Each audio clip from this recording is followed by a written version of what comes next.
Hey, you guys, good morning. How are you? Happy Wednesday. Happy Health Fair Wednesday. Man, what time does 8:45 happen every day, y'all? It's at 8:45. It's at 7:45, 7:45 Central. So, and the reason I said 8:45 is I'm in the Eastern time zone today, and woo! Okay, so how are y'all? I'm just a little rushed this morning.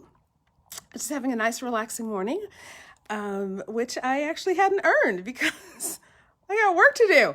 So anyway, and here we are. So thank you so much for watching. Welcome to the Morning Musings with Lauryn show. If you are watching, awesome. If you are listening to the podcast, awesome as well. Thank you, thank you, thank you. I'm so glad to have you. So let's take a look at this morning's meme. So it's 5 simple ways to practice mindfulness in daily life. Focus intently on the task at hand. Observe your thoughts and feelings without judging them. That's really what I want to talk about today. Take 5 minutes several times a day to close your eyes and breathe. That is very helpful, you guys. So I'll just tell you a quick story about that one. So where was I? I was at Office Depot the other day. I posted that picture that was like that whole bathroom selfie thing. And the guy was like, and this, not in the bathroom, this was at the copy machine. He's like, "Are you okay?" And he's like, "You look a little stressed." I'm like, yes, I'm actually fine. I can't tell you how many Hail Marys I said trying to calm myself down. But I was actually fine. I was just trying, as so many things happening in my brain that my body can't push them out fast enough. So I was like, okay, let me just take a breath. Let me just sit here and breathe. Let me calm myself. So anyway, little side note about how taking a breath actually helps. Yes, close your eyes helps as well. Walking outside. Sit down, then close your eyes and listen to music. The sounds of nature. I've talked about that. It's one of my favorite things to do.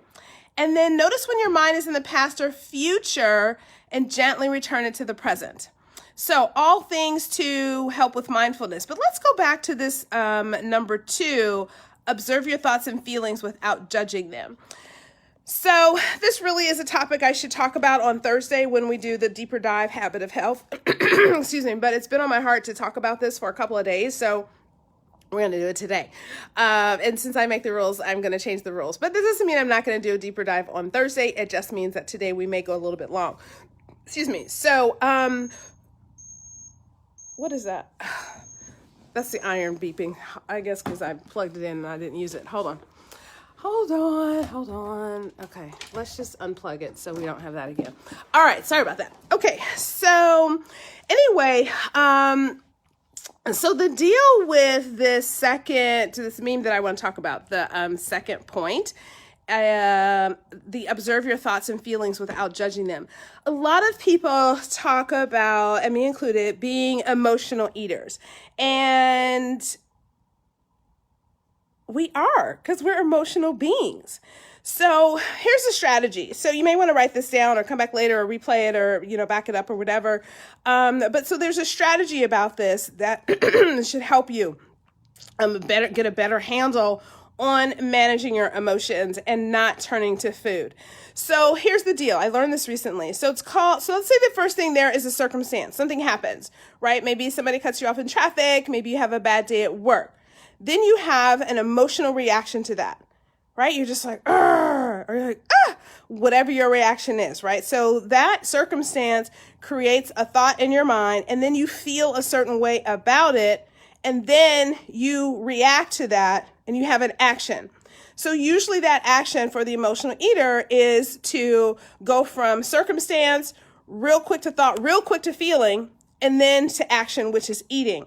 So the point of number 2 today, observe your thoughts and feelings without judging them, is when you have that thought and it changes to a feeling, because that's what thoughts do, they create feelings, then feel that feeling, rest in that feeling for a moment, and then determine your reaction. So what you're having to do is you're going to need to start retraining your reaction. So you have a circumstance, someone cuts you off in traffic, pisses you off at work, frustrates you, I don't know, goes too slow at the checkout counter, whatever it is. Those might be mine. I'm not sure. The checkout counter thing though, y'all, that is funny. But there's somebody that does a comedian that does a little spiff on that, or whatever you call a little short comedian thing. It's not a spiff. Anyway, So you have this circumstance, then you have a thought about it, then you have a feeling about it, and then you have an action about it. So my suggestion is own that thought, rest in that thought,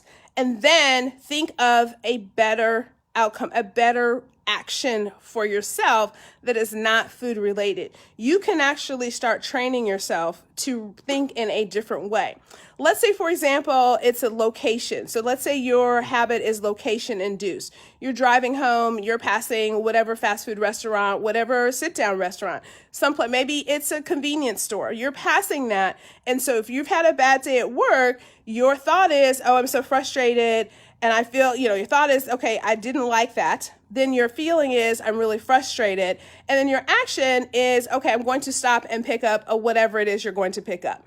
And so that is where you want to start changing. And so if it means that you need to go home a different way so that you're not passing that place that triggers you to stop and get that bad thing, then that's what you're going to want to do to start retraining yourself. Hi, Fanny. Good morning. So that's what you're going to want to do to start retraining yourself. So don't make it hard on yourself. Don't try to muscle through and plow through whatever it is that's troubling you. But when you start to recognize and own that particular feeling and what your action is, then you can start changing the action.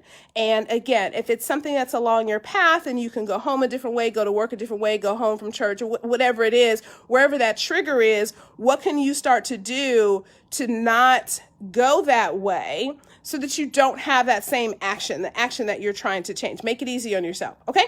So that, again, as I mentioned, is a little bit deeper dive today. We don't usually do that on Wednesdays. We usually do it on Thursday, but we can do another one tomorrow. That's fine. There's plenty of stuff we can work on. So again, that was just a highlight. Hey, Miss Brittany, good morning. So that was just a highlight of the number 2, observe your thoughts and feelings without judging them. Judging them is different than, okay, feeling them and owning them and trying to identify what's going on. So there you have it, guys. I want to wish you an amazing day. I want to wish you optimal health and bountiful wellness. Bye for now. Thanks for watching.